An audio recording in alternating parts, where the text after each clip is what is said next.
Hey guys, welcome to another episode of Horrible Decision. Now, if you are a YouTube viewer today, go ahead and announce the fucking shit that you're doing, bro. I got pre-consent from the Horror Hive on live. If it was okay. Oh, because you work with them. You don't work with them. You ain't even asked me. What did she sign us up for? Well, them niggas definitely was like, you could do it, sis, but Mandy gonna say no. I want to know if anybody with a job asks their friends, hey, you think I could do this at work? And doesn't ask anybody at work, but ask their friends, hey, you think I could do this? So when one of the questions comes up, like, what kind of conflicts do you guys have? We can talk about this moment. We ran a little bit late today. A whole lot of late. So Brilliant Idiots is now at the studio, WTF Media, and unfortunately, niggas nig, and there is a whole production, and their goddamn set is a whole thing. How long is their show? About 2 hours.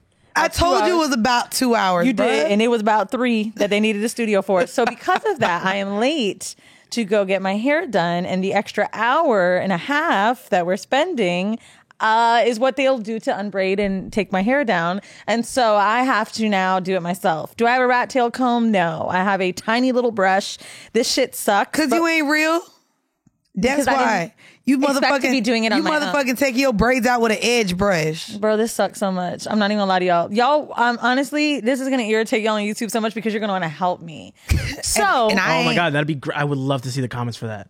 Oh yeah. They're gonna be like, why is she taking it out like niggas always got something to say? When I tell why y'all taking it out like this? First off, the fact that there are so many different ways to take braids out, and I've been someone who was taking my hair out and they be like, that ain't even how you supposed to do it. Bitch, the way I take my hair out is the way I take my hair out. Mind the business that minds you. Thank you. Pays you. Whatever. Y'all do what I was saying. Mind the business that minds you, bitch. It felt good though. It did. I'm gonna try not to take it out all the way so the shit ain't everywhere. I'm gonna just try to unloosen each one. And I'm gonna keep vacuum again. Yes, I will have to vacuum again. And thank you for reminding everybody. We'll vacuum again. All right, fine. Well, we have a fun show today because we are basically going to answer all of your questions that you have. And we're going to go through everything that was sent in to Horrible, to Patreon, to our stories, to my stories. These are some really fun questions. And there are so many questions that we actually can't get to them all. But because Mandy is anal. I mean, heavy on the anal. I have anal. We are going to start with vanilla shit. That was so funny. So many questions. But vanilla shit today is from healthline.com. What causes people to have sexual fetishes? I fucking thought this was really dope. We definitely should bring somebody on too, like a therapist or some shit. But you know what's crazy though? And I'm super excited you did pick this vanilla shit. But what's crazy is that I still don't like that there's some sort of psychological aspect to our fetishes or our kinks. And I think we talked about how I'm like, at least I hate that it's tied that way. Really? Like, because I think yours makes sense. Yeah. Which one? I think that you like to be dominant because I think your daddy issues. I think whoa. You've even talked about it. Whoa, but yeah, I just feel like fuck niggas get money. That's why I want to be dominant, bitch. Right. But I don't know. I just hate the idea that kinks and fetishes come from trauma bonding or something wrong, and this is why you okay. Here's one. Tell me what in your mind psychologically why someone would like golden showers. I don't know, but maybe they got this in their shit. Hold on. ABDL comes up, and if you guys don't know what that is, that's Adult Baby Diaper Lovers Community. They say the only real sexual aspect of it, in his opinion, is being attracted to a specific underwear type. He's like, I relate my fetish to underwear. Seeing a good-looking person in a pair of briefs or a good-looking guy in a diaper, it's just underwear to me. It's not a very specific type. And they don't think this is a mental illness or anything like that. Good. Because I will say, too, if you guys came to our live show in New York in Sony Hall, we had the diaper lover boy join us on stage, and he got really offended when someone tried to bring up his children. They tried to make it seem like this fetish came from some sort of trauma, and he really it has nothing to do. I don't blame him for doing that. Yeah, he was upset that someone tried to connect his kink of liking to be changed in a diaper. And there's not a lot of literature they're saying in ABDL, but he said some of his clients have Asperger's and get positive sensory feedback from wearing a bulkier diaper. He said in these instances, they're not into the sexual fetish side. Most of the clients we have are mentally sound. It's really more the lifestyle. It's not sex. And it's about relaxation and stress relief and taking aspects of that relaxation from childhood when a time was easier. Which I thought was interesting too. Nearly 2,000 people who practice adult baby diaper fetish completed an online survey, and mostly men said that their behaviors, or showed that their association to it was from their attachment styles and their parental relationships. For instance, male respondents being more anxiously attached was linked to a desire to be dominated or to have a daddy. That I thought was cool. Furthermore, I got a daddy. He just a hoe. What? I do. It ain't like I yearned for a daddy. Like I had the daddy. We saw him every 2 weekends. I mean, maybe someone just didn't feel, because I mean, a dad could be around, but not maybe isn't acting like a father. Because That too. one of my homegirls, her baby daddy take them kids every weekend, and she's like, he don't be doing shit. Kid be coming back like, we didn't do homework, we didn't do this. But they're also saying that preference and personality, they also have similarities. But yeah, I did think it was dope. It's basically saying once people develop a fetish or an interest in a lifestyle, how they fulfill their desires basically determines if it's healthy or not the act itself. Okay. So just for where it example, stemmed from. Yeah. Okay. How they fulfill it. Like, are you just fulfilling it in a healthy way? Like, you might like to get spanked, but like, are you maybe having random people do it that you don't trust? Are you putting yourself at risk? With the diaper fetish, like, are you doing it with people that are consenting? Are you making sure they're in the community too? So it's saying it's not the fetish that's the problem. It's how you execute the fetish that could be the problem. So I thought that was dope, because we do be acting like people got something fucked up with them. For the hors d'oeuvre, we actually talk about this soon. You guys will hear an episode with a dom, not really a dom, a BDSM consultant, Troy. We discuss erections and like men coming, and the hors d'oeuvre for this week is don't take the loss of an erection personally. Just move on. It happens to all men at some point, and there's not necessarily anyone to blame. If his erection goes soft halfway through foreplay or sex, don't take it personally, because overreacting only makes it last longer, makes him feel embarrassed, awkward, emasculated, even more so that he may be feeling embarrassed without you saying anything. So instead of pointing it out and taking heart to it, shift gears, try something else, and resurrect the moment. I think we should ask Eden, have you ever lost your erection and it wasn't for the chick? Oh yeah, definitely. What is it? Yeah. I don't know. It's like I'm not gonna lie. I get a little nervous when it's like the first time with a new girl.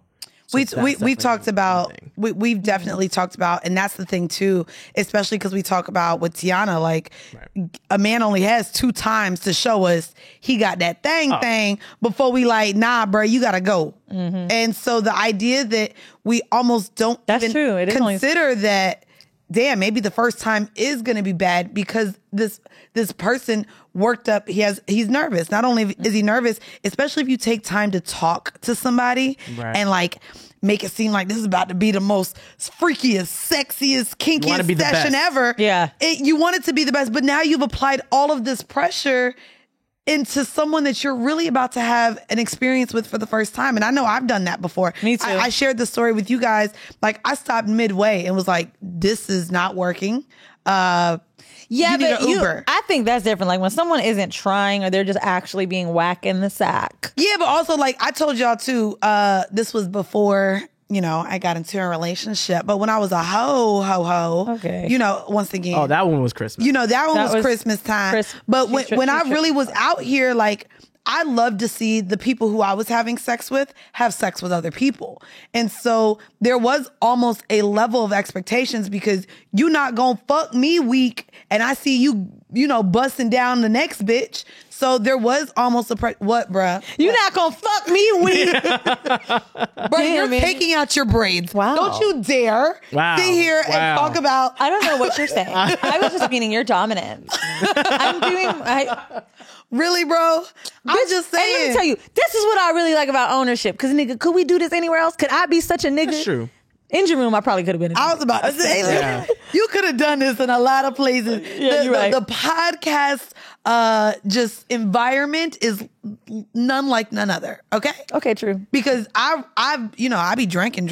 I be smoking. Like I've gone to podcasts and I'm like, oh, this is a whole chill session. Mm-hmm. Okay.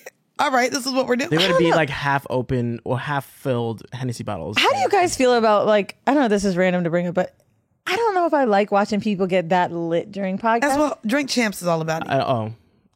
You don't like it? I don't. I mean, I wouldn't like it for like other podcasts. I guess I've never Drink watched Champs, Drink Champs. I've just listened to a few things, but I mean more so like, I just don't like when people don't take their works. And also, Drink Champs is different because that's their brand. Right. It is. I be feeling like sometimes when I walk on the podcast and different shit, when people are smoking and drinking too much, I'm like, this is my fuck. Like, I don't rock If like you don't that. make it, like, if you're not like, we're gonna get drunk this episode, that's cool. Or someone shows up drunk and everyone else is sober, that's fun, in my opinion. Okay. But I mean, to see everyone plan a drunk episode, excluding like the format, I feel like it's not fun. Now I'm starting to think we should do a special drunk episode. Oh, bitch, I be lit. That's fine. I mean, 'Cause we know I will not make I it. mean, I be lit sober, but I mean, it's funny because when I did cocktails, the first episode, shout out to Kiki and Medina, their first episode, you know, they start with a cocktail for their episode, but they used to drink during. Bitch, by the end of that episode, we was drinking Moscow Mules because that was my drink. So they had the Tito's, they had the motherfucking lime juice and ginger beer. By the end, I had to give off our tour dates, and I was like, so we'll be to Atlanta, Chicago, and I was like, "Oh, bitch, I was." We used to have slurring, to memorize bitch. that shit. I forgot about that. We used to have to memorize our tour dates and locations, and I was like, "Oh, bitch. we need to add in. Well, speaking of needing to add in, we're going to get into, and speaking of our tours, Black Sexcellent this week, I think makes sense to be us. We have been talking about people in the sex revolution. And a lot of you may be new, and you guys always love a refresher. So we're going to tell you what Horrible Decisions is, how it started, and then we're going to get into questions of our show, us. I basically thought people should ask us, like, a lot of questions about production. People always want to know. Questions about Mandy and I and our relationship. Questions about us separately. Things we do on the show. Talking over people. Man, fuck them hoes." But Horrible Decisions started. The idea was, it was 2016 or 17? 17. And Mandy and I hadn't seen each other in about 5 years. And we had dinner together. We were at Serafina. And was it that dinner? No, it was the dinner that. No. That was the dinner we discussed the podcast. But I feel Yes. like I said, oh my God, you should do it. No, that dinner was just us catching up. You telling me your sugar daddy paid for your new apartment. Oh, yeah. That was that. And then you actually hit me up on the phone I thought it was that dinner. after you did No Chaser with your coworker at the time.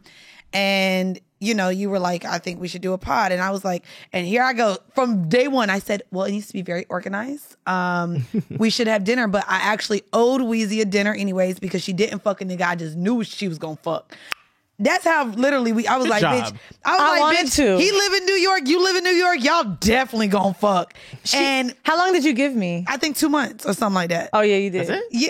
Because And I never just fucked knew him. she was gonna fuck him and she never fucked him again. But I just knew it. So I was like, fuck. All To be right. honest with you, I didn't want to because, like, since the last time I fucked him, now he was married. But I feel like really what really kept me was that bet.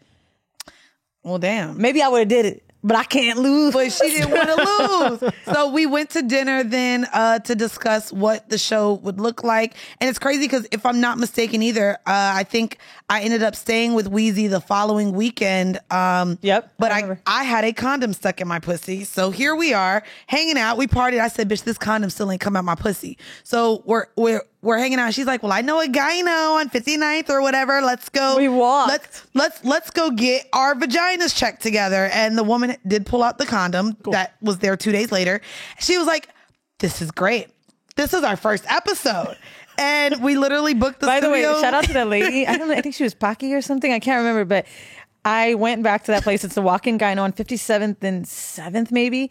And I saw her and I said, oh my God, I have a podcast now. And my co-host actually came in here with a condom stuff. Dude, it took her no time. She's like, yes. I mean, a lot of people come in here with that. But I do remember you guys because we were talking to each other through the wall. Through the goddamn Wow. wall. I'm in the fucking lobby and I hear Weezy, yeah, my friend is out there because she has a condom stuck in her pussy. And I'm like, Weezy, really? She's like, sorry. And then so yeah, we both just got tested and I got the condom removed and that was a is fun what episode. we were like, this is great. Are you cool with talking about this on the pod? And There were so many things in the beginning that Yeah. we weren't cool with. And a lot of you guys asked first names, what's your names, and things like that. And the reason maybe we hadn't said them for so long is because when we start this show, if you've never heard about it, we were corporate women, and it was supposed to be from this perspective of corporate women. But I still like about what happened with Horrible Decisions is that now it's just business women. Yes. Talking about sex opposed to like corporate America and that whole thing. But that was our life, man. So we were two black women in corporate that, I mean, I wouldn't even say on the weekend hold, because I was going into work with my clothes from the night before. And we literally just shared that, because even the idea at the time that this kinky, fun living, free-spirited woman was only a sex worker or a prostitute or on OnlyFans or a cam girl was just not true. Like, I was an accountant. You were at your job as a sales manager or tech manager. I don't even know what the fuck your title was, but you dealt with a lot of businesses. And we were just like, damn, we're holding these prestigious almost jobs. Yeah. And here we are, just sucking dick. Like, what's up? And we were sucking dick. And we were to this day. Still do to this day. And you know, like, yeah, I don't know. I recently did a consultation for somebody, and they were like, we want to talk about how we're, working girls and talk from the work perspective. And I was like, dude, I really that shit is boring. I'm sorry. Is it? You think so? Yeah. Like, when we leave work. I don't feel like I know any podcasts like this. Yeah, but I feel like when we leave work, the idea of work, we don't want to talk about. I think, but people loved when we talked about our jobs, and we did it for 5 minutes and got right into sucking dick. No, that's fair. I mean, I think people like complaining about work, though. That's fun. Like, misery loves company in that sense. I love talking shit about a job. Like, I recently said when I was in LA, I was out with this guy and trying to figure out, like, he was like, "What is so shitty about LA to you? Like, why do you feel like people in New York are so pessimistic?" And I was like, honestly, I think LA, no shade to anyone who lives in LA. I get it. You'll be upset. Yeah, we have a lot of listeners there. I know. Okay. And we'll be back. So sorry. Maybe I should shut up, but I won't. I think people in New York bond off of shit they can't stand. Think about the conversations you have with people in New York randomly that you don't know. You're on the train, something happens, and you're like, look at these motherfuckers, like, and it's just like, that shit is dope. And I'm not going to lie, it's not like I like to be angry, but I do like talking shit. And I love that about New Yorkers. Like, the bonding over shit talking, the bonding over things that can rile you up, including the smell, including the crowded subway, included bullshit, people singing and you annoyed and they singing on the train and you look at somebody like, the fuck? That shit be lit. Facts. And I want to make sure that we think about those moments, because with Horrible Decisions, there's so much bonding from our whore hive together, because y'all be talking shit. We talk shit about these niggas. Yeah. And even though y'all listen now, I'm just saying. So what's our first question, Eden? Ooh, okay. So we're going to start off strong. Ready? Whoa. We starting off strong. Why we can't start off on first base? Man, second base. Okay. We're sticking it right in. Okay. With consent. Let's read with consent. With consent. With lube. Would you like names being read out as well? Yeah, let's read the first name. If it's first and last, it's probably from Patreon. I did Patreon first. Might butcher it, so kill me later. King Stosi or Stasi. Okay. Question: do you guys find value in developing a better relationship with each other? Any steps you both acknowledge that are needed to foster a more loving, sisterly relationship? You would pick this goddamn question. It was actually like the last one. I was like, you know what? I'm gonna be honest with y'all. Just because, and I don't even know if you want. So, bitch, I know what you're about to say now. Yo, we actually just had 2 sessions of therapy off camera. But there has been a way in which we've been trying to find a way to respect each other, not only on a personal level, which I have the problem with, because I do, again, just think of this as a job now. This is a job. And, and I use this, I even used this analogy in our therapy session. And I know you hated it, but like, I have this idea that when you work with someone, when you have the same goal in mind, you have to get it done, whether you like the person or not. So and I agreed with you on that. Okay. But the only reason I thought it was different is because Mandy said to our therapist, and she was so right. You're not She's gonna let me finish, because we is gonna talk about how you just be cutting me off. But the analogy was, I think there's a question for that. You one see too. what I mean? There is a question for that. No, but the analogy was, and again, this comes right off of talking about corporate. So you actually did a great segue there.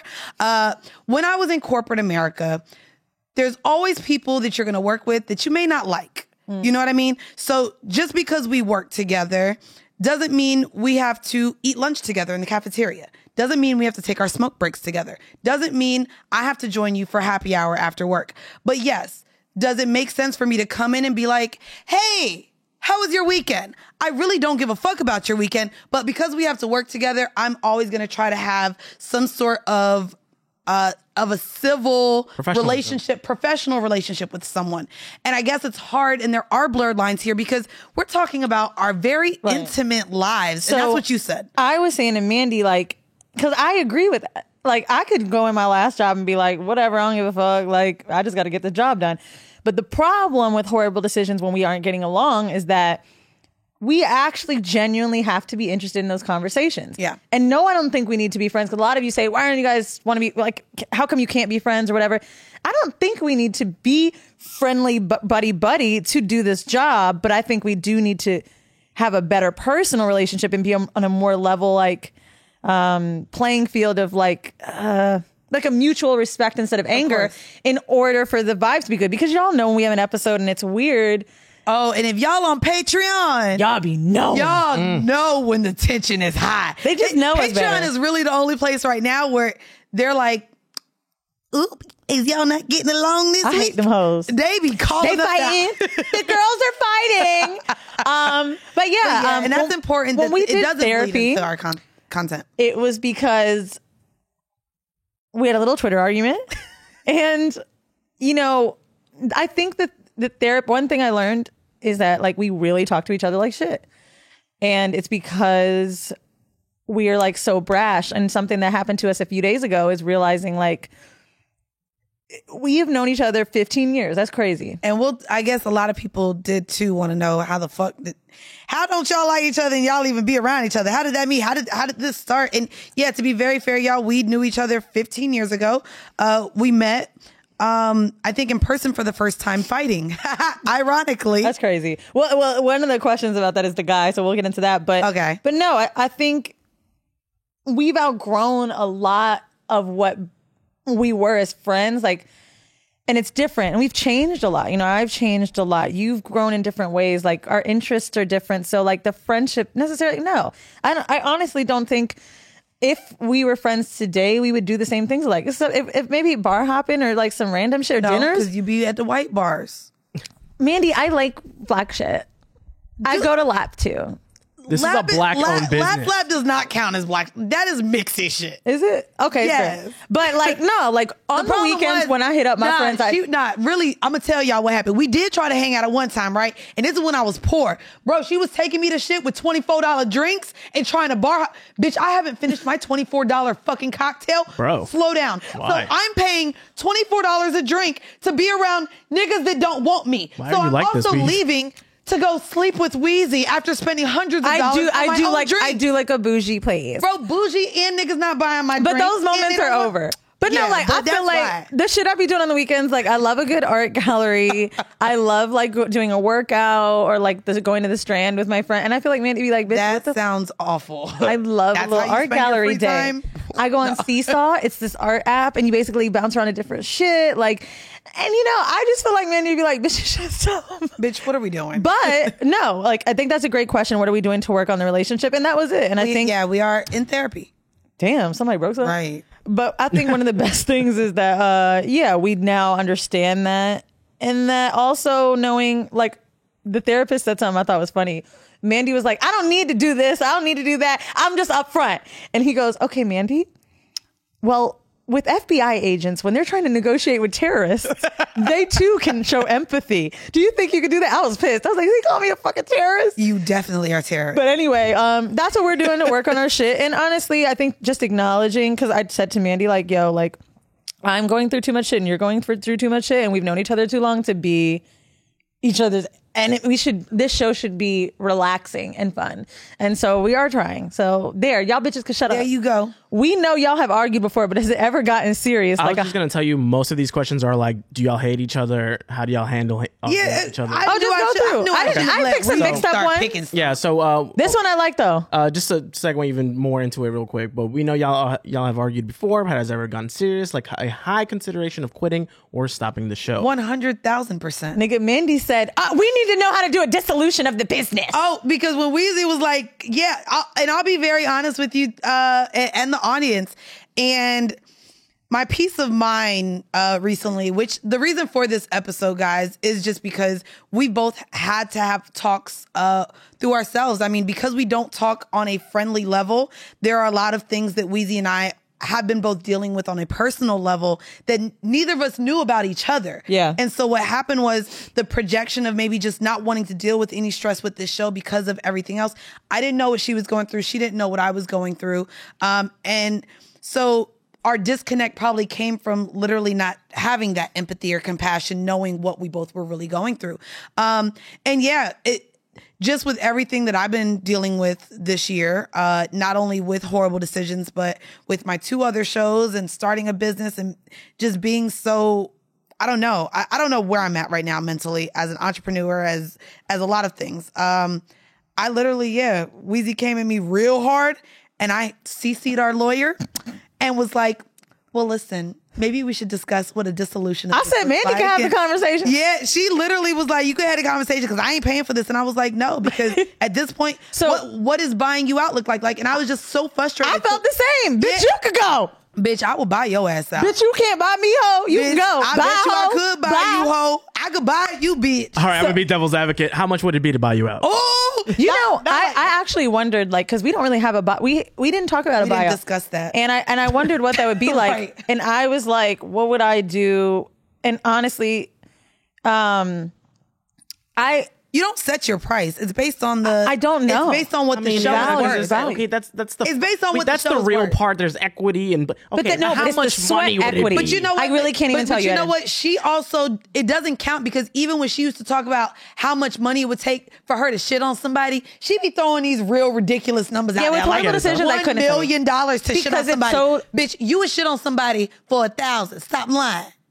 Depends on the But she person. come on the obviously. show talking about $1 million. I don't. I do very decent. You be saying 20,000. I'm like, You bitch, be saying that. bitch, I go down about 3,000. Ho, what you mean? My numbers be realistic when I be talking about. I sex. just feel like it would be hard because it's just the time and the years. Right, of course. And so honestly, I didn't know what to I didn't know what buyout things were, but I also knew and realized like it's just like the show is so valuable as Mandy and I, it's not even funny. Of course. Like, you know, when I watch other shows, like, and sometimes the friendliness is cute, I'm like, it's just, we're so like yin and yang that it's almost become the brand of us. But outside of the brand of us, I'll be very honest. When me and Weezy do get into like our spats, we always come to say this show is bigger than us now. Yeah. Like from the live shows to the emails that we get to the DMs on how many lives we've changed and how many relationships we've mended and how much confidence we've instilled in other women. We literally be like, bruh, it ain't about us. Like, we Was have it to- Eden or Alex? No, it was Alex that did an episode where we were screaming at each other and they had to stop it. Might have been Eden too. But I remember Alex. Been tempted. I was about to say that. He always talks about this with me when it comes to Mandy. If I've ever gotten in an argument with Mandy and talked to him about it, he's like, I have never seen two people talk to each other like that and click. Yeah. But I think the only reason we click is because we understand what we're doing it for. And I really had to look outside of myself. And therapy did that a little bit to me too. I was like, what we do is just so big. And people may feel like it's small, that's fine. But like to go on the road, I don't know how many cities we've done and see that, how you touch people, it's over with. Vinny, I think we argued in one show when Vinny was our assistant at the time. And he was like, girl, look at all these fucking people outside. Word. Yeah. Like, what the fuck is wrong with you? And it's true. Like, how can I let this moment of a disagreement because we're so bullish? Like, really, it's stupid. But also for the podcasters listening, this really becomes so much more than just showing up and talking on a microphone. We're married. And I don't think that people understand the business of podcasting, especially when money's involved, especially when there's teams involved. Like, we have an agent. We're part of a network now. Like, even Charlemagne was here earlier and was just like what y'all do, like, cannot be replicated, and it's so hard for this just to happen. And I think a lot of times with podcasts, you know, you have an idea and you want your friends to join in, or you know someone that would be a good fit, and there's so much more to podcasting than just showing up and talking. Yeah. And yeah, so to all the podcasters that just think it's just showing up, yeah, it's not. And also, I would never suggest you guys to start a business with your best friends. That's something that's often asked. No. Don't do it. Yeah, don't do it. If you want to be a great podcaster and you have faith in it, If you do it with your best friend, just know Offload you're the work. Know you're gonna lose your best friend. And speaking of Charlemagne, when the Twitter thing happened, he gave me a call. He was like, "Hey, I just wanted to check on you. Everything all right?" I was like, "Whatever, we're all right." And he was like, "Well, I'm going to tell you right now. Y'all better get it together because Horrible Decisions is big. Either one of y'all leave, it doesn't matter because it's not the same show. And y'all could just keep thinking, whatever, I can do this." And he was like, "You can't. This is Horrible Decisions. It's Mandy and Weezy is your shit. Like, get it together." And it's true. All right, True. Charlotte. What's the next one? All right, What's the ready? next question? Tell us about the dude you both dated that made you guys frenemies when you were young. Do you remember his last This name? is from Chelsea. Oh, hell, yeah, that is his last Let name. me look him up. Oh my God. So guys, here's what happened, right? I started dating a guy. We'll call him Jay. I started dating him and Weezy was his ex. And I guess Weezy was not over him, but he had moved on to me. Mandy, he was moved lying. on- bro, we went to Disney World together on Christmas, bro. He still was we texting spent me. Christmas together. Yeah, so you was, okay, you were probably still the side chick. I'm looking him up. Maybe you was giving him pussy. I wasn't. I never had sex with Me him. neither. That is the crazy thing. We also fought over a nigga that we never had sex with. It'd be like that. But It'd be bitch, I those was with ones. him on Christmas at Disney with the friend and met the family. Thank you. Mandy, I think he lives in Brooklyn now. No fucking way. He does not live here. The only person with his first and last name went to school in Orlando, had That's some work in probably Orlando. He was from New York. Yeah. He was a New York nigga, wasn't he? He's back. Dog, we gotta invite him. When we do a live show, on my mama, we gotta Oh invite him. my God. Because I bet you he's not that cute no more. I bet you he's, oh my God. don't got Is he pictures on cute? Facebook? Can you see a picture of him? No, it's just Okay. LinkedIn. Well, Oh. that's probably why he wanted me because I could braid his hair and you probably couldn't. I couldn't. I know you couldn't.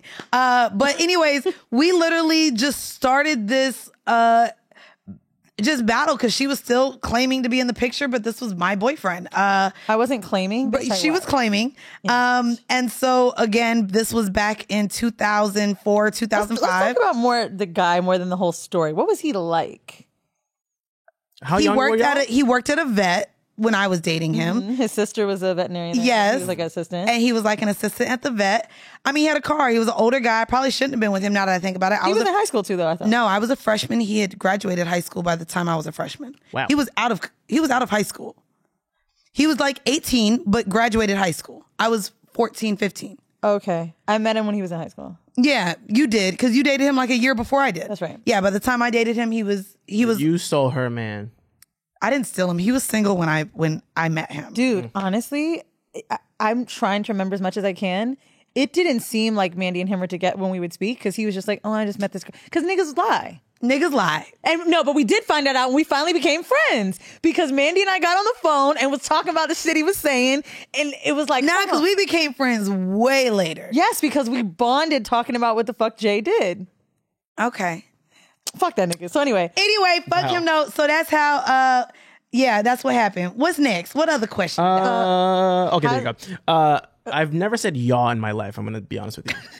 Has a guy or girl ever seen y'all in person, lied about not knowing who y'all were, and tried to get with? I'm gonna just say it, y'all. Shout out to G. Clark Jr. YAW, he's saying. So I went on a riot date where a guy didn't tell me he knew who I was till the end of the date, and I didn't like that. And I think he might be listening to this episode. He said he's listened to every episode. So what's crazy is one of my partners that I talked about often on the show, and he listens to this episode. He listens to the podcast. He when you guys knew I had a guy in my life that put me on payroll, I think is how I described him on the show. Right. He didn't tell me until maybe 3 years into us really fucking with each other. You knew he listened. No, but no, he didn't know me from the podcast. Oh, that's he right. knew me from Twitter days and my blogging and No. So what's crazy That's why he tricked on you the first day. So what He happened knew you was wasn't shit. that's exactly probably how. So my very first job here when I moved to New York, I helped open the Applebee's across from the Barclays. I was a bartender there, and this still guy, there? yeah, still there. This guy came in, and he was so strategic, and he told me all this, and I was like, "Are you fucking kidding me?" He sat at my bar. He ordered.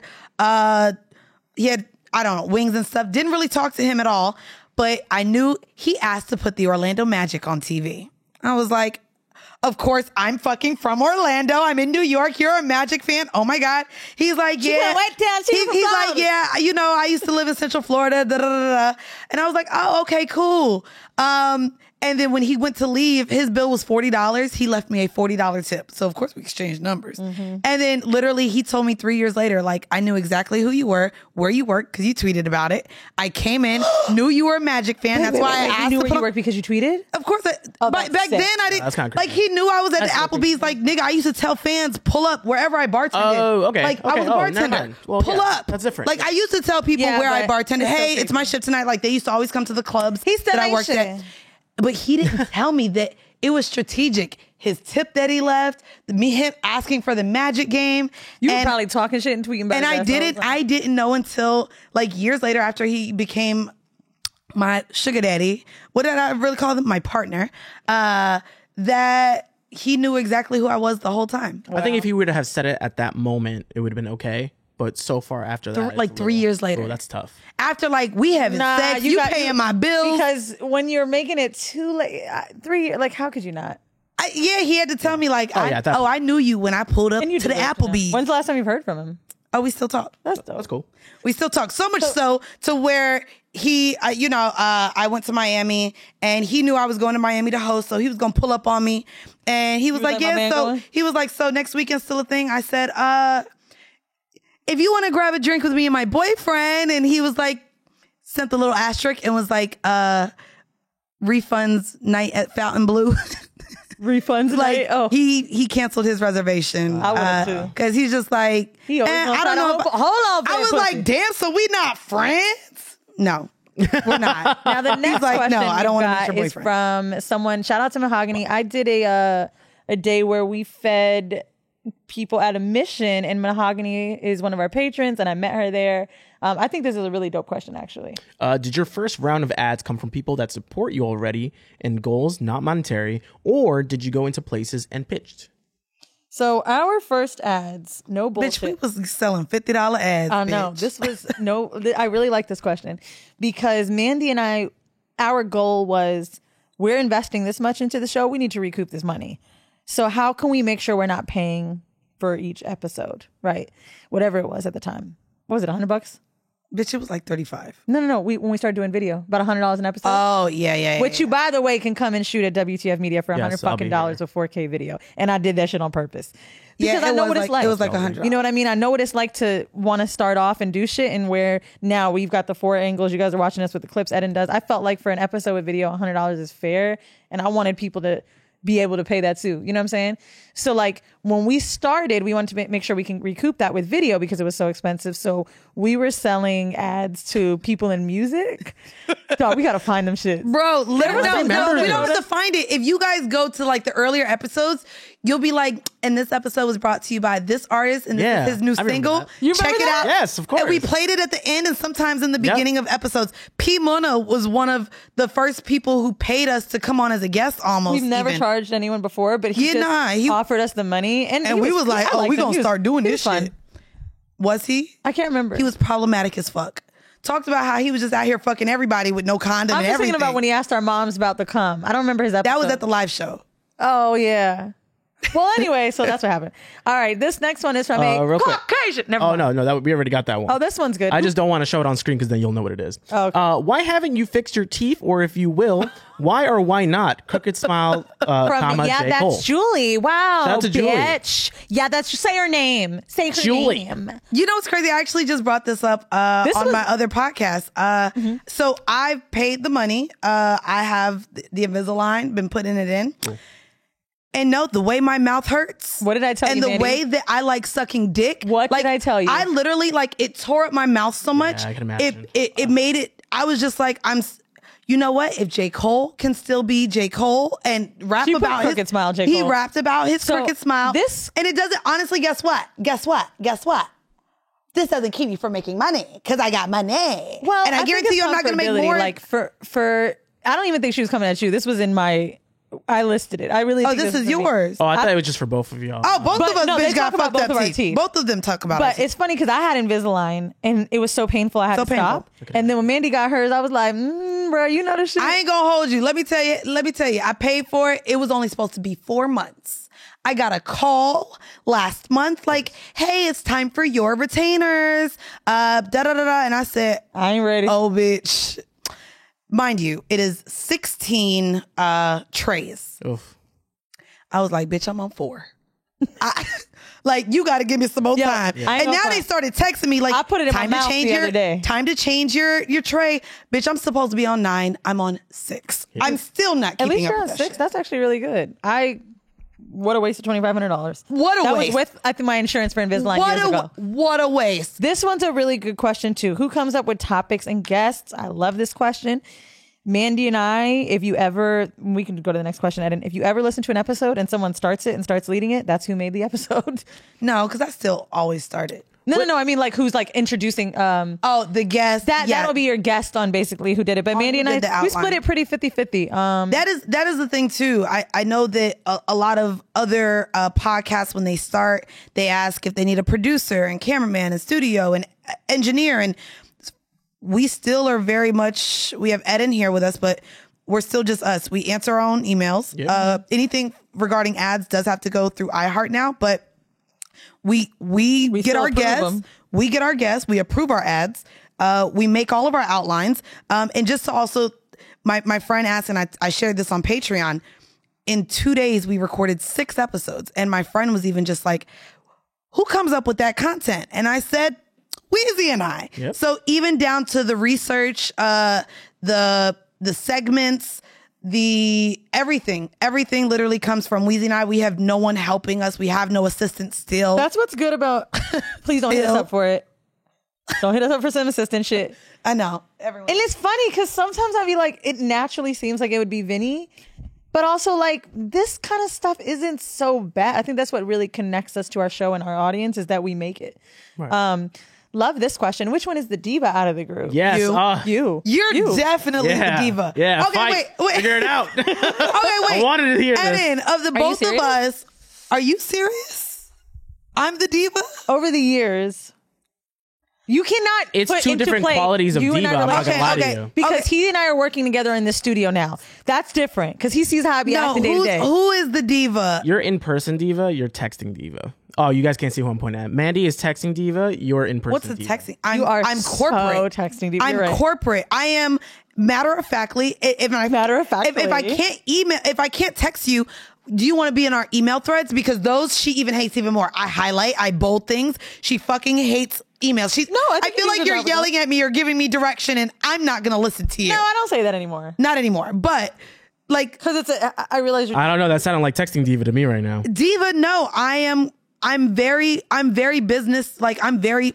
I mean, yes, that too, but he want to say you a bitch. I didn't say all that. That's exactly what he wants to say. I didn't say all that. This is about diva, not But y'all bitchy. both are divas, and then you were in-person diva. Bro, you for sure are. What does that mean? I'm trying to Wait, think of can we pull up example. the definition of diva? What is a diva, I guess? What are we thinking I don't of know, as but a if it diva? says Beyonce when it come up, then I'm gonna take it. What the fuck? That's not what I famous want. Oh, there you go. opera A singer. self-important person who is temperamental and difficult to please. Nah, come on, son. Nah, come on. That's both of y'all. Oh, let me tell y'all. I wish I wasn't unbraiding my hair right now because I know it's gonna be the clip. Bitch, it's you, and niggas gonna vote. No, we don't need niggas to vote. They don't know what the fuck go on in here. Right. They ain't even know who came up with the outlines. Right. Bitch, us. They don't know. They guess can't who's coming up with the clip. Eden, let's put a poll. No, we are doing this one because bitch, it is you. Difficult to please. That's you for Mandy sure. Could walk into the Ritz-Carlton into a brand new Difficult room to and be please? like, why are the curtains closed? I literally said I get off and I'm pleased by pleasing others. I suck dick because I get enjoyment out of pleasing others. Are we And yeah, I'm hard to please. I get pleasure by pleasing others. That doesn't sound like difficult to work with at all. They Next didn't say question, difficult to please. work with. They said diva, bitch. No, bitch, I ain't no But diva. now that you said it for yourself. Next question. From Danny, tell us the truth. What did y'all really think of the City Girls? Because that episode was whack. Mandy, what did you think of it? So that was actually in my roundup for 2020 as just one of the episodes that I thought should have made the list. I think that if any of you guys came to our tour shows, we walked out to City Girls. Were they who we thought they were in their songs or even their tweets now? The tweets weren't like that when we interviewed them. No, they were think not. they were. and I think I talked about this on Patreon. I want to be very fair with you guys too. Weezy and I recorded this morning. I cried. Do you think we wanted to be in the studio and keep doing, like, we've been going through so many things personally. To be fair, Young Miami had just lost one of her baby fathers a couple weeks, maybe even before. This was also their first run together since JT had been out of jail. Right. And we were also their first in-person interview with COVID. They did all of those other interviews for that for that album that dropped virtually. And me and Weezy flew down to Atlanta for this that's interview. right. Wasn't it like 45 minutes before they didn't want to come? 45 minutes before they were like, and I said, listen, we'll do it for 30 minutes. But to be very fair, yeah, there was a lot of different variables involved with that. But they did a good Breakfast Club interview. They did, but also this was a lot of celebrities are now coming for the very first time onto podcast. And I knew people that worked for Capitol Music Group and QC, and they were like, yo, we're adding podcasts into the mix. I love Horrible. Can we bring them on? And shout out to Brittany, shout out to everyone over there at QC. I think they just weren't ready for everything that Weezy and I sat down like, so how do you suck dick, bitch? And I really don't think that they're used to even interviews being that way. So I don't know. Your thoughts, because I know you hated it. We talked about it. You hated it. And I get why. I hated it because I think it made us seem so abrasive, and I don't think we treated them different. That's really why I hated it, because I realized what it made us look like. And that, you think it made us look unprofessional, that we couldn't match the energy of our guest? Like people were saying like they're too hyped to be here, and I'm like, nigga, have you seen the show? Yeah, right. Exactly. But yeah, maybe also that. And then I wondered too, like, should I be matching someone's energy? But then also like, no. We never do. The best part of that show was when we were sitting on the couch alone laughing about a question we had. Right. And I do think a lot of it did have to do with maybe her baby father passing, but JT I don't think was bad. I liked JT. I feel like I would hang out with JT. I would fuck JT. She's fun. JT was actually fun. I like her on Live. And so I do think too, you have to understand, if me and Weezy are in a room and I can sense Weezy down, I'm going to feel uncomfortable or feel like, oh, I got to pick stuff up. So, and mind you, JT hadn't done a press run yet because she was locked up. Right. Like, they saw stardom while JT was away. And she's obviously the star of that group. I don't care what anybody says. Oh, yeah, no, of course. I love them both. Because I don't like that people do that with us. I'm not going to pin them against each other. I think they're both great, and they bring just different things to their duo. I think a musical group is different than pinning them. Oh, hell no. We Outkast, bitch. We a duo, and people gonna pin us together against each other the same way they do artists. Like, it's just a thing. Fair. You know? So I ain't gonna do that, because we uplift Black queens, okay? We don't tear them apart. What's next? All right. Can you guys stop talking over your guests? Nope, I'm talking over Adam right now. Is this something you can work on? I don't think so. Maybe, I don't know about you. Raquel, this is a great question. I actually don't. Great question, Raquel. Can they? Okay. I mean, what do you think it is? Like, honestly, sometimes I think we're doing better.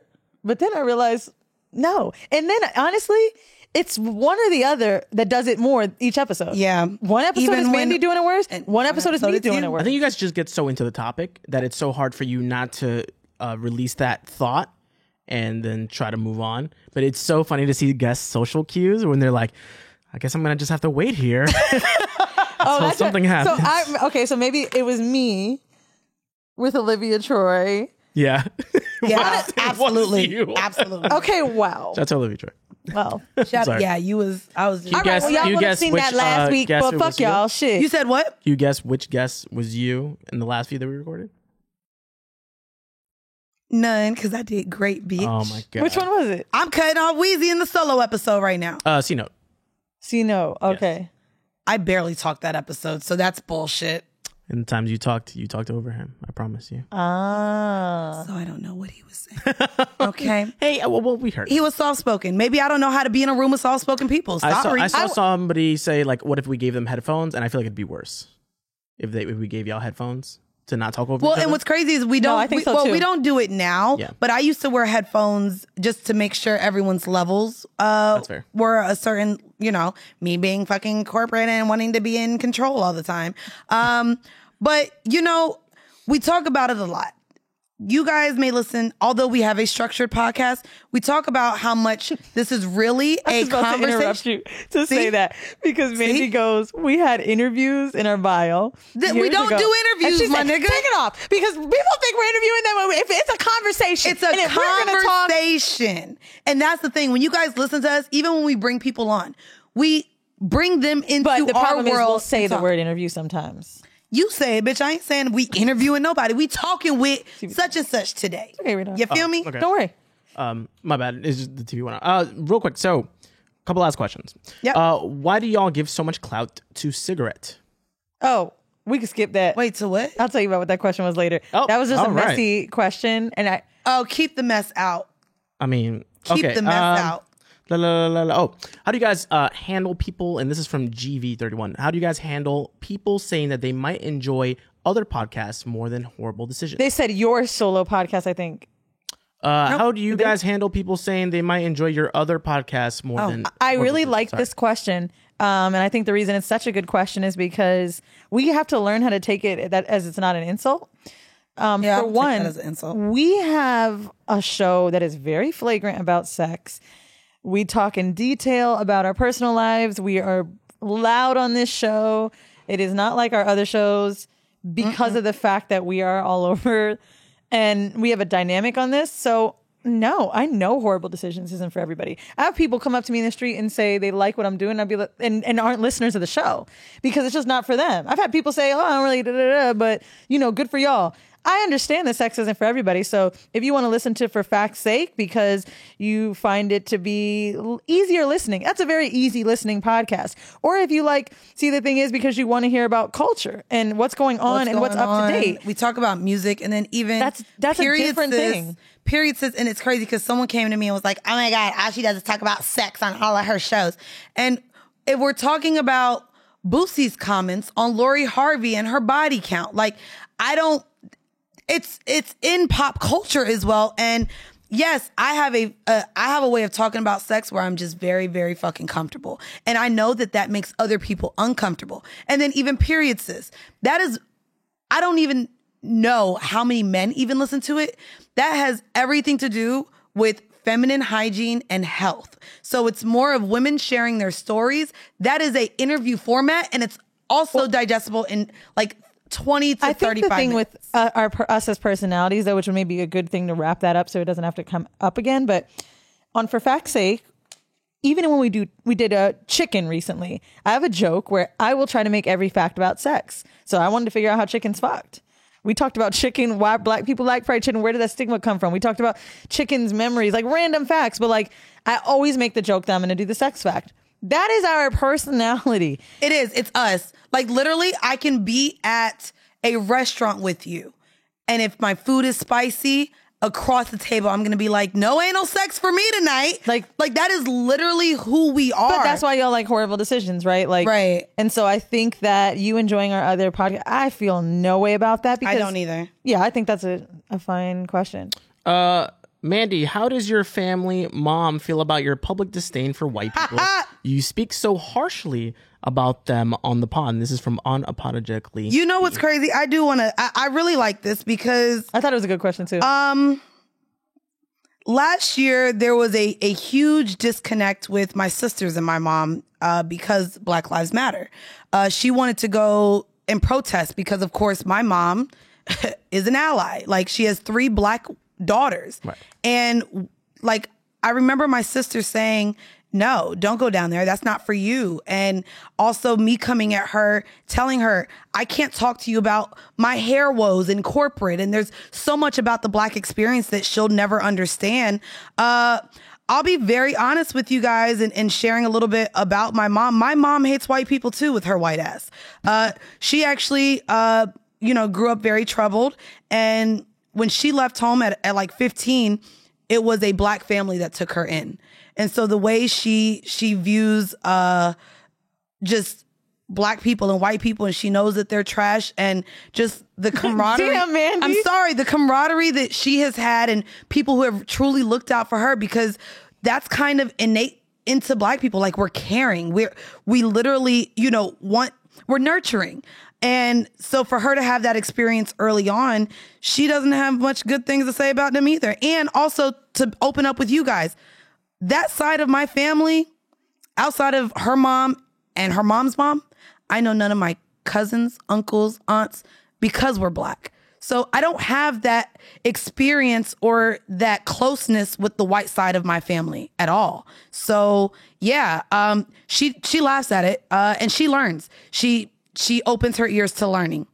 That's that. Like, she supports everything that this show means, and she supports me. So yeah, there's that.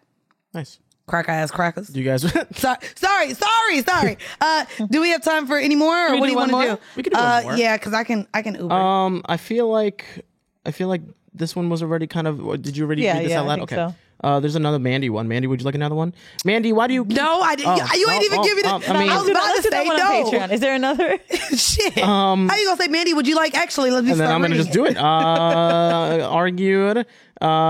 Distaste for white people. Both guys y'all dated. Fucked up teeth. How do you guys manage being business partners but not considering each other friends? We kind of talked about that. Yeah. You see, this is what I'm saying. There's a good amount of them. Oh, I like that. Oh, you want to do this one? Yeah. How do you guys handle conflict between each other, or when it comes to choosing? Let's talk about that in regard to choosing guests. So it's interesting because I think for the most part, guests are really not an issue for us at all. Like, we both kind of let the other one, and maybe because we split up our episodes kind of. So Mandy and I record about 2 episodes in a session because our shows are only an hour. So we'll do an hour for one episode, an hour for the other. It just makes more sense timely wise, bringing everybody in, setting up everything and bringing in, our ed in. So I think I like this one because the only thing I feel conflict with is not making sure we have too much of the same type of guest too quickly. For example, if we have like a dom on back to back or someone that works in BDSM, I think Mandy had brought in Dallas Playhouse and Daya Dare, and she mentioned BDSM with both of them. And I'm like, okay, well, why would we have both of them? And she's like, all right, one person's a rope muse and does electro play. The other one has this. That's probably the only. But see, they be different. Like, even, and that's the thing too. Under this umbrella of sex, there is just so much things untapped, but also there's experiences that Weezy and I don't have. So to be fair, people are different too. Yeah, but we can bring in 10 people in BDSM, and we're talking about BDSM 10 weeks in a row. A lot of their experiences are not going to be the same. A lot of their takes on certain things are going to be the same. What they're into isn't necessarily going to be the same. Yeah. As far as, I wouldn't say that there really is ever really any conflict with guests. I would say conflict comes with after the episode, as far as if maybe we thought they would be a better guest than they were, or, we have to tiptoe on maybe, was the conversation good? Again, we mentioned we started putting trigger warnings in front of things.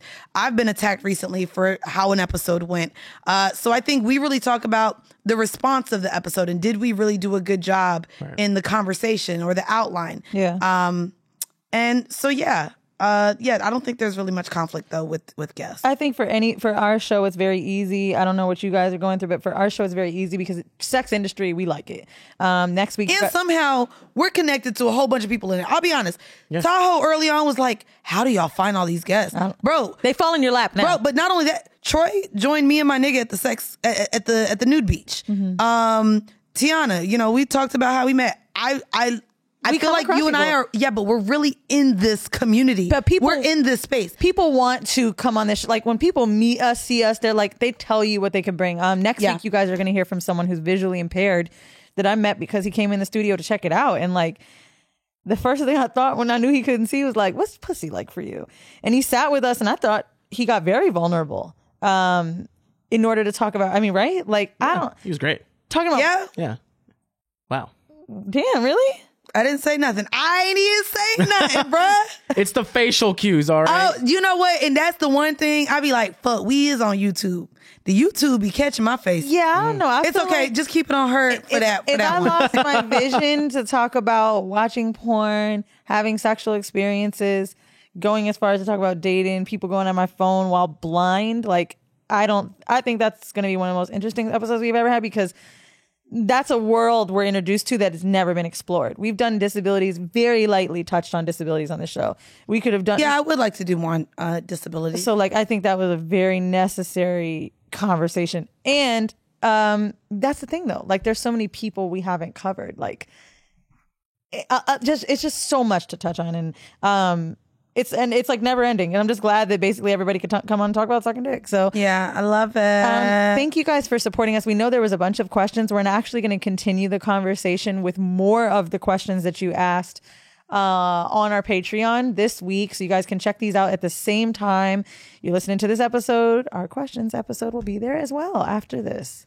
Oh yeah, well, you just got a whole schedule that I am not aware of. She's talking about next week. You gonna hear this? Y'all also gonna hear this on Patreon. And this is what Diva I'm talking about, Weezy right This here. is the diva I'm talking about. How you just sitting here telling them what's gonna happen and you ain't even talked to me first? The same way with these braids. I thought we did talk about it. We did not talk about. We said the we'll order. release the questions episode. On the day she talked about this on her Instagram live. Mandy, but she didn't talk about it with me, bro. I said, what do you think? We could just keep continuing this. This is literally how it goes. Nah, bro. She talked about it with live. I don't know the schedule. And she's sitting here. This is what we're gonna do. We have to discuss this maybe together. It was in my head. Honestly, hold on. Maybe it was in my head. Was Weezy that y'all talked to? You know what I mean? Is that what that was? Hold on. I really feel like I texted it to Mandy. Dude, there's so many questions. We can do a Patreon part 2 with this. Yeah, but you didn't tell me the schedule when we drop in none of that. Cool part 2, but you sitting here. Look, you see what I be meaning? Well, we're not going to edit it out because this is a raw, real moment. But this is also why I'm a text diva, because I do believe everything needs to be fucking in writing, because, and you know, I'm petty.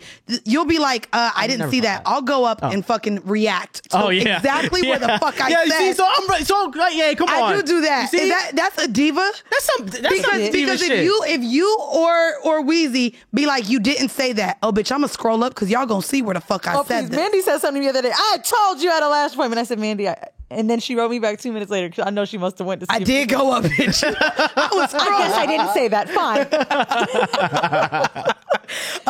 But guys, if you it might be next week, nigga. I don't know. Yeah, she don't know nothing, so don't listen to any of the scheduling she just did. But if you guys want to hear the other Patreon episode with questions, go on over to patreon.com/horrible decisions and you guys can hear more there. Also, we did talk about our other pods. So if you want to listen to our other pods, I'll give the spiel of mine and I will pass the mic over to Weezy to tell hers. But I do have 2 other podcasts, one being Period Sis. It is brought to you by the Official Box Owner, which is my company that focuses on feminine health and the importance of that before going into the bedroom. So we talk about periods, we talk about fibroids. Shout out to Melissa Felix. Shout out to the Whore Hive who donated to her. She had premature ovarian failure. We talk about clots. We talk about literally everything that women have to go through in terms of their box, their reproductive system, and just a lot of the things that we deal with as women before going into the bedroom with our partners. Also, guys, you can possibly now purchase. I have apple cider vinegar gummies. Nice. I also have boric acid suppositories. Those help with pH. They help with a lot of things. Officialboxowner.com.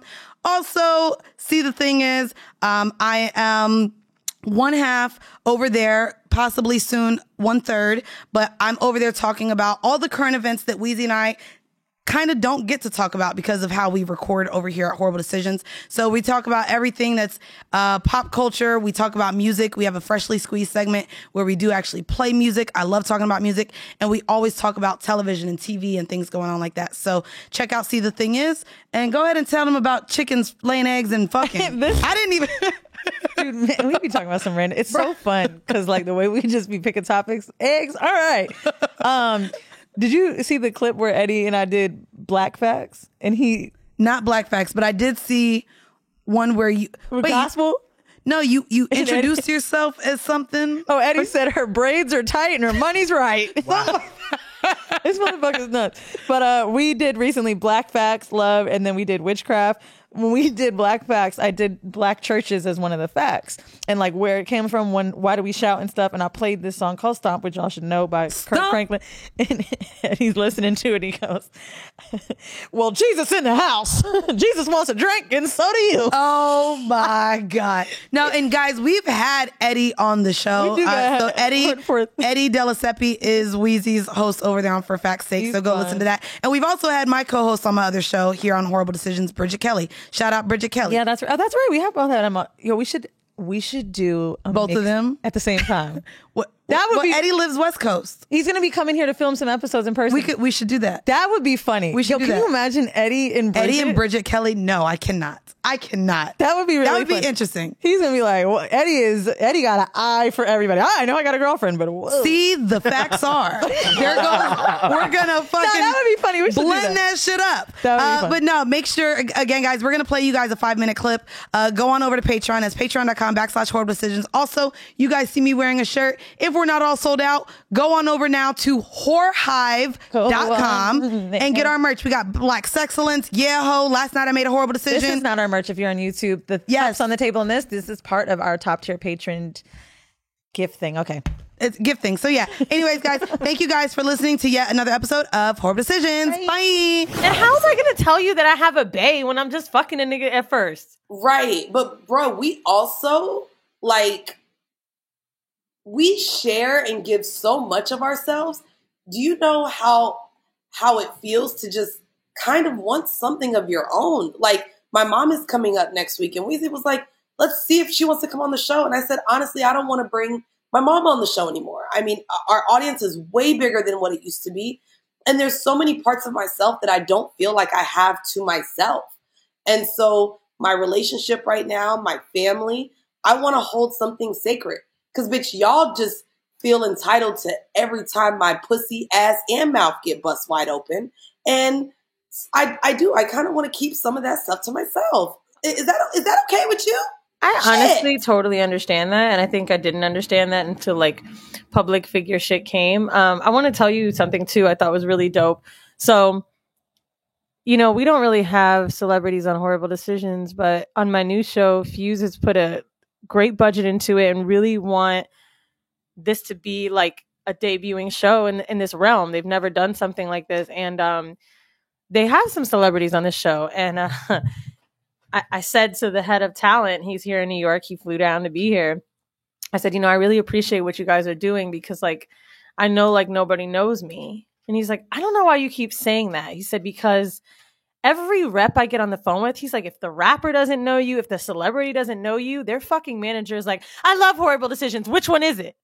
He's like, not one hasn't known Horrible Decisions. He's like, somebody on the team will tell me about the podcast. They'll offer me to send you clothes. They can't wait to talk about it. And he's like, you are, but you aren't. And you have to remember that like you 100% are a public figure. He said, and if you didn't feel like that a few years ago, I get it. He was like, but this is changing. And he said, even the accessibility, he talked about my safety with doing this in-studio consults. Like I let people come in the studio and consult with me instead of on Zoom.